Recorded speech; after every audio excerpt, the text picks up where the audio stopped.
Chat, are we back? Chat, are skateboarding games back again?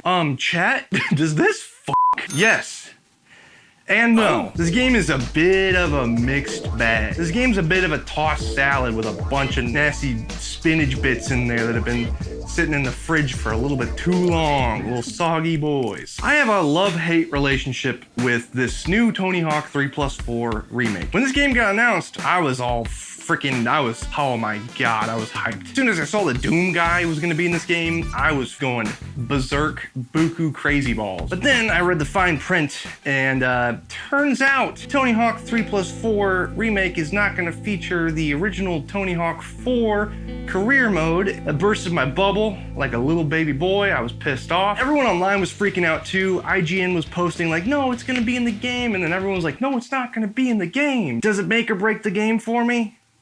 Not really. It's actually pretty freaking fun.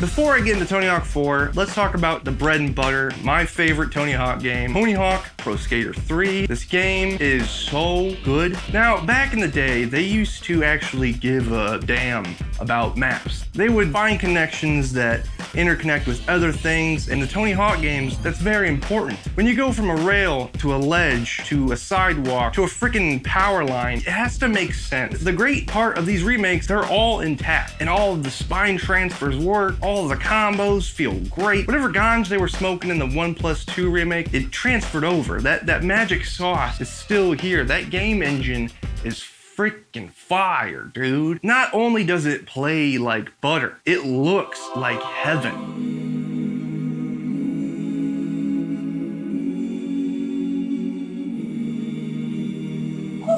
If the two main ingredients in almost every single food being butter and garlic, this shit is butter and garlic. That was supposed to make sense. If you grew up with Tony Hawk 3, this is gonna send you down memory lane like no other game I think ever has done before for me personally. Don't get me wrong, I loved 1 and 2 so much, but Tony Hawk 3 came out on the PS2. PS2 I got for Christmas. That shit was so sick, and I still feel the same love, and it brought back so many memories. For example, Suburbia. When you go on that map, there's this creepy house. I remember seeing that as a kid, getting freaked out. I think I freaked myself out so much that I went to my dad thinking I broke the game because I got through this level, and at the top, dude, I don't know why, I freaked out so bad. That level used to scare the shit out of me. Now, it feels great. It feels like a warm blanket. The Canada map, sicker than ever. It looks insanely good. Every little interactable thing in these maps are still there. All the secrets, all the sauce, it's still in its rightful spot. There's a couple nitpicks I have, like the guy on Canada pissing off the side of the map. That guy's gone. That dude's just like looking for his cup, which I think is a weird replacement. I mean, can we not have pee in video games now? We can have weed and blood, but we can't have piss? We can't have piss in our video games now? We can't have piss? We can only have weed and blood? Come on. And anime titties. We can have anime titties. Overall, Tony Hawk 3 was a perfect package for this. Everything was in its rightful spot. There's even a skateboarder in real life that is in this game. He's not a skater. Don't know why. It would be really sick. But he has no legs, and I've seen him on Instagram, and he rips. And he's in this game. He's like a little secret cameo. That guy is awesome. Now we're gonna move on to the real problem, the real elephant in the room. And speaking of elephants, there are none, baby. There's no elephants on Tony Hawk Pro Skater 4. Kind of. There's kind of an elephant. Okay, let's get into it. Every single Tony Hawk 4 map looks great. There's so many breakable objects. Everything meshes well together. Jack Black is in this one. Steve? Enough talking about the designs. Everything looks great. This game's beautiful. Similar to Tony Hawk 3, everything connects well, but God, does it hurt that it's only a 2-minute timer mode on Tony Hawk 4, dude. It hurts my soul so much. Like, not having the original campaign and all the old missions, it feels weird. That was the whole premise to Tony Hawk 4, was the open world-esque campaign. You could do everything at your own pace, which completely changed the format for all the Tony Hawk games at the time. Every single game before that had the 2-minute timer, so you'd have to get all the challenges, collect all the things, get the high score, boom, you're done, next level. But in Tony Hawk 4, they dragged it on for a while, and it was a lot of fun. There's a lot of hidden people you could talk to. There's a couple missions where you're on some weird object, or you rode your skateboard on your back down a giant ramp. That stuff for the most part is gone, and is replaced with the classic stuff, the 1, 2, and 3 stuff. And honestly, it's really fun. It breaks my heart that that stuff's gone, but I'm still having a blast, man. It still feels really good. Some of the most memorable missions are still in those levels, but there's one thing that really, really pisses me off. It made the whole switch to the 2-minute timer thing just really suck on certain levels. The only 2 levels that really pissed me off with the change is the Kona map and Zoo. The Kona map used to have so much stuff. Like, it was filled with missions galore. It was one of the most memorable parts in my mind, but now it's been degraded to a competition level. And if you guys don't know anything about the competition levels in the Tony Hawk games, they fucking suck. And with the Zoo map, it's no surprise you'd think there's animals in it. There's no animals in this remake. There's no elephant, there's no giraffe. All the stuff that you would have to interact with in the old game, it's all gone. Instead, you're greeted with a stripped down version of the map set at night, so everything's desolate. All the animals are gone away for the night. Really cool explanation for that one, Activision. I don't think words can express how mad I was to revisit some of my favorite maps in the competition format. It was like, hey, here's a really nice piece of cake, you know? But this cake tastes like shit. I let that stuff get past me. There is one shining light to this whole big mess, and it's the introduction of the new skate parks. In the Tony Hawk 3 maps, all maps stayed the same, there's no new maps. But in Tony Hawk 4, there's a total of 3 new maps. And holy crap, they're really good. The movie studio map is a smaller map, more along the same lines as like Warehouse or something. I wasn't really into this map at first, played it a bunch. There's a secret Easter egg in there where you can go hang out with Teenage Mutant Ninja Turtles. I'm a sucker for that stuff. Good job on that. And then there's a whole water park map. And the team at Iron Galaxy blew my mind with this map. In most of these maps, there's like these doors. If you go through them, it'll just teleport you to another side of the map. But all the doors in the water park map take you up to the top of the slide, and you can go down any which slide you want,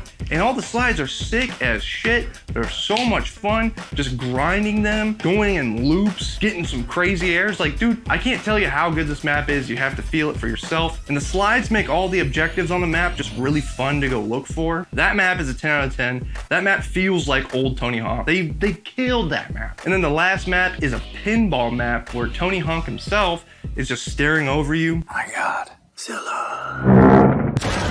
But Tony, you're still looking good, bro, even if you're like 100 feet tall. 50 looks great on you. And this map has some really cool lines and also introduces boost pads. I mean, boost pads are sick in any game, and it just makes sense in this game. Feels like Mario Kart. I love that shit. This map is just aesthetically pleasing. There's so much cool stuff going on, all these lights going around, and there's a giant pinball just going around the map at like Mach 10,000 miles per hour. This map is honestly just a really solid map. Not a lot of complaints, just wish there was more variety. One of the coolest things that they did add that wasn't in the 1+2 remake is the addition of pro challenges. Now, once you beat all the basic challenges on every single map, you unlock pro challenges, which are just extra challenges on each map. And thank God they didn't make these super easy. Some of these are so freaking hard. I tried to revert from going on YouTube and looking up stuff, but I had to. There was a couple gaps I didn't know how to do. There's this one gap on Canada that I did not realize you had to jump over the whole tree. I've never done that before. So you kind of like have to cheese yourself to get in a situation where you can like boneless over the tree, get to the other side, and do an indie over it. It is so fucking hard. Some of the other challenges kind of reintroduce reimagined versions of the old challenges that were missing from the original challenge lineup, which is good. Some of the challenges resurface, but it's not all the challenges from Tony Hawk 4. But I have to say, adding these pro challenges keeps me playing the game. I want more challenges to do. Because in Tony Hawk 1+2, you just have to repeat the whole game over and over again with every single character and unlock their stat points, and it kind of gets boring doing the same thing over and over and over. Another returning feature is the map-specific challenges. Each map has an extra challenge on top of it, mostly pertaining to like finding a gap, or doing a combo in a gap, or doing like a 900 while doing a 900, so it's like a double 900. But each challenge that you complete, you unlock different gear for your skater, and as for the character creator, it's pretty stripped back. It's not really customizable in the way that you would think EA Skate is, but there is some really good gear in there. Some of the shirts are like real life shirts that I actually own. It's been over a week since I last recorded all that stuff, so I look different. Okay, let's continue. This game also brought back the map creator from 1 and 2, but completely switched up the game and added actual challenges that you can place anywhere you want. And I think this was probably the best move on their part because user-generated content can make the game last forever. In the last remake, we didn't get any DLC, but now that people can go all out on the map creator, you can make any map you want and add any challenges from all the old games. One of the most important pieces to the Tony Hawk Pro Skater puzzle is the soundtrack. When I first started playing, I had no idea that they completely got rid of almost 80% of all the old songs from 3 and 4. My first impressions on this were kind of shitty, but then I began to listen and see all of the insanely good songs that were on this playlist. And then I had to remind myself that the Tony Hawk games were made as a curated playlist of culture and music, and every single game had new songs. As soon as I heard King Gizzard and then the OCs, I was locked in. And I think that's one of the most important parts about the Tony Hawk games is showing new songs to people, introducing new music that they've never heard before. Although I know a lot of people are gonna be mad at this, but I think the only thing that was really missing was a little bit more ska. You can't spell skate without ska, man. All in all, it feels really good playing Tony Hawk again, and they even put a couple Easter eggs that I don't think a lot of people realize that are hinting towards a Tony Hawk Underground remake. I really think they missed the bar on Tony Hawk Pro Skater 4, and especially if they do a Tony Hawk Underground remake, having Tony Hawk Pro Skater 4 be the testing grounds for like NPCs and all that stuff that they also use in Tony Hawk Underground would have been a perfect match. But this game is a solid 8 out of 10. It would be a 9 out of 10 if those things were included, but I still had a great time. If you guys have never played Tony Hawk before, go check this out. It's on Game Pass, dude. Like you could just play it for a little bit. If you don't like it, play another game. Also, I want to shout out all the people that have helped grow my channel recently. YouTube's freaking hard, man. It's a lot of work and a lot of testing and a lot of seeing what's good and what's not. It's a hassle, but I kind of feel like we are reaching a little bit of a stride here, and it's all up to you guys. You guys enjoy it, and I like making it. This stuff is fun. I want to hear what you guys have to say about the game down in the comments. Do all that stuff. Like, subscribe. Love you. God bless you. And good night.